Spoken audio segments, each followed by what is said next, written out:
কক্সবাজারের চকরিয়ায় সেনাবাহিনীর কর্মকর্তা তানজিম সারোয়ার নির্জন হত্যা মামলায় 4 জনকে মৃত্যুদণ্ড দিয়েছেন আদালত। একই সঙ্গে আরও 9 জনকে যাবজ্জীবন কারাদণ্ড দেওয়া হয়েছে।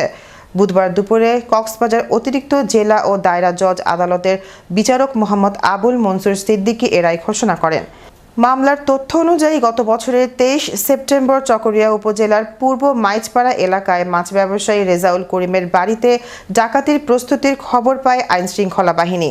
এরপর রাত 3:30টার দিকে লেফটেন্যান্ট নির্জনের নেতৃত্বে সেনাবাহিনী ও পুলিশ যৌথ অভিযান চালায়।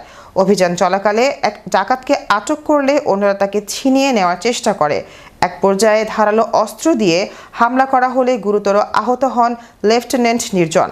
পরে হাসপাতালে নেওয়া হলে চিকিৎসক তাকে মৃত ঘোষণা করেন।